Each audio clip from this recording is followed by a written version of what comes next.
Ini lihat nih guys ya. Ini nggak ada yang ngelarang di sana karena udah dianggap biasa aja, dianggap normal yang seperti ini. Ini kan banyak penontonnya, tapi nggak ada yang ngelarang. Kenapa? Dianggap biasa aja. Udah bukan dianggap kemaksiatan lagi, sudah bukan dianggap perbuatan salah lagi. Orangnya pakai kopiah, pakai sarung serba putih pakaiannya, tapi dibiarin aja. Aduh, gak usah kita lihat sampai habis ya, ini parah banget soalnya. Hal-hal semacam itukah yang akan kita wariskan kepada anak cucu kita? Ya, ini coba dipertimbangkan lagi. Apa mau terus-terusan seperti itu? Giliran ada yang kritik, giliran ada yang mendakwahi, nanti dibilang radikal, dibilang garis keras, dibubarin ceramahnya.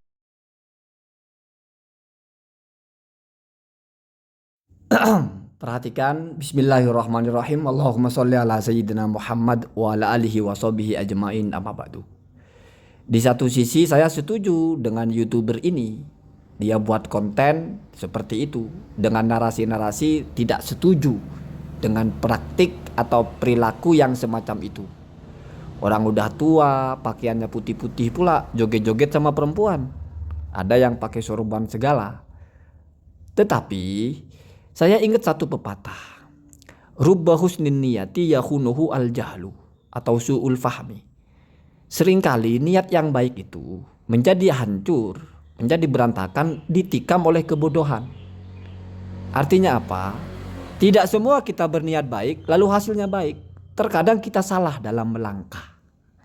Ya Allahumma hadina, semoga orang ini tidak termasuk kepada orang seperti yang saya maksudkan tadi.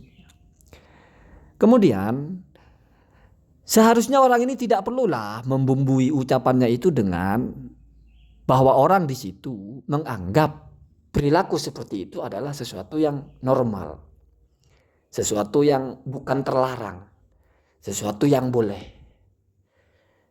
Itu anggapan yang berbahaya sekali kalau kita telaah secara ilmu. Anggaplah itu adalah sebuah perbuatan dosa yang sudah mujma' alaih. Sudah tidak ada ikhtilaf, itu maksiat, hukumnya dosa.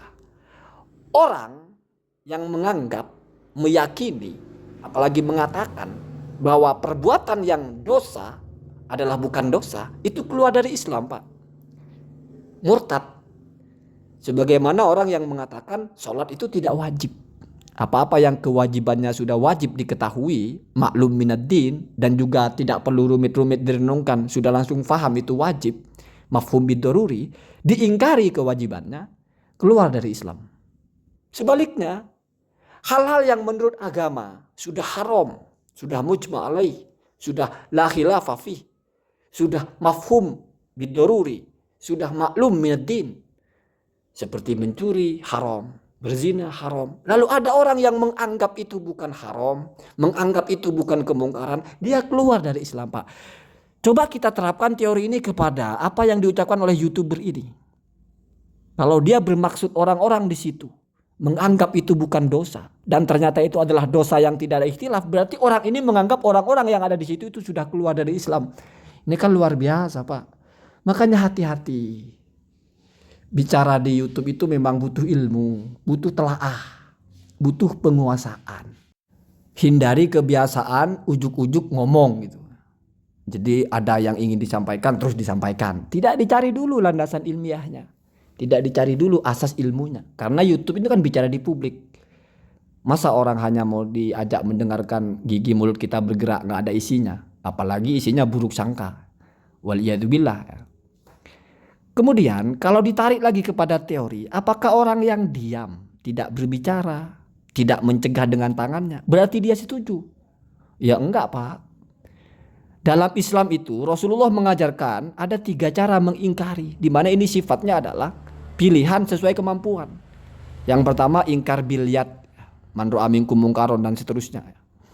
Yang kedua ingkar bil lisan. Yang ketiga, kalau dua-duanya itu tidak bisa dilaksanakan, ada ingkar bil kolbi. Artinya akidah kita, keyakinan kita, anggapan kita, pola pikir kita tetap menganggap itu sebagai sesuatu yang haram. Sehingga walaupun kita diam, tidak mencegahnya dengan ucapan, tidak mencegahnya dengan perbuatan, jangan lalu kita dianggap setuju dengan kejahatan atau setuju dengan dosa. Itu anggapan orang bodoh, anggapan orang yang tidak ada pikirannya. Atau kalau dia pintar berarti suudon, buruk. Tidak semua orang, Pak, melihat kemungkaran lalu dia bertindak, Pak. Ada orang yang punya perhitungan. apa efeknya, dan hukum kewajiban ingkar atau nahi mungkar itu ada kelas-kelasnya, Pak. Kalau memang justru tidak mampu dan ketika melaksanakan itu memaksa ada mudaratnya, malah tidak boleh. Ya. Jadi ada kajiannya, Pak, nggak seradak seruduk gitu ya. Apalagi dibumbui asal orang tidak protes, asal orang tidak membubarkan berarti menganggap itu sudah bukan dosa, sudah normalisasi kemaksiatan. Bahkan kalau disimak lengkap omongan orang ini bawa-bawa cerita Nabi Lut, umatnya diazab karena menganggap maksiat sebagai bukan maksiat, normalisasi kemaksiatan. Luar biasa orang ini. Ya Allahumma hadina hada sabil. Saya berhusnudon saja, mungkin orang ini tidak faham bahwa ada kalanya orang diam itu juga sudah termasuk mengingkari. Walaupun kelas paling rendahnya yaitu ingkar bil qalbi. Dan semoga orang ini karena mungkin tidak faham bahwa jika ada orang yang menganggap kemaksiatan yang sudah tidak ada ikhtilaf itu bukan sebagai kemaksiatan, tetapi dianggap sebagai sesuatu yang boleh, berarti itu tahlilu ma harramahullah, menghalalkan apa yang diharamkan Allah, itu keluar dari Islam. Saya kira kalau orang ini faham seperti itu mungkin tidak akan selemes itu dia bicara tuduh-tuduh orang seenaknya, menganggap orang-orang yang diam saja itu setuju. Nah, ini saya tanggapi secara saya menahan diri untuk tidak bersuudon. Kalau misalnya saya mau tarik-tarik ucapan dia yang bagian akhir-akhir itu, ya, ketika ada orang mengingatkan, ada orang berceramah, dibubarkan, dianggap radikal, sepertinya mungkin ya saya tidak menuduh, ada kaitannya ini dengan kenapa Banser tidak membubarkan orang orkesan, orang dangdutan, joget-joget, tapi malah membubarkan pengajian. Kalau jawaban saya sederhana saja. Kalau ada orang yang di depannya ada nasi atau ada roti atau daging, ya, kita tahu bahwa nasi itu tidak baik.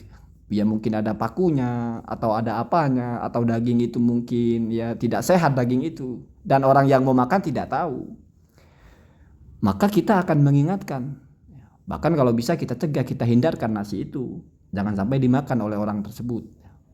Artinya ada hal-hal yang tersembunyi yang orang tidak tahu sehingga akan ada yang namanya menjadi korban atau terjebak. Beda halnya dengan orang yang di depannya ada tai ayam, tai kucing, ada batu bata, ada semen, ada paku. Masa kita mau bilang sama orang itu, Pak itu jangan dimakan di depannya? Wah, kan kita nggak waras itu.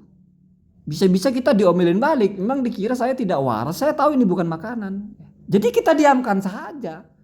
Kalau tiba-tiba dimakan oleh dia, wah, sudah tahu paku dimakan juga, waduh. Itu bukan orang yang harus ditegur, Pak. Bukan orang yang harus diingatkan, tapi dibawa ke rumah sakit jiwa. Berarti konslet, ada gangguan kejiwaan. Atau mungkin dibawa ke dokter bedah saraf. Berarti otaknya ini nggak sinkron. Atau mungkin matanya melihat paku kok seperti jamur ya. Entah seperti apa kalau paku. Atau melihat pasir kok seperti nasi gitu. Wah itu gangguan sudah ya.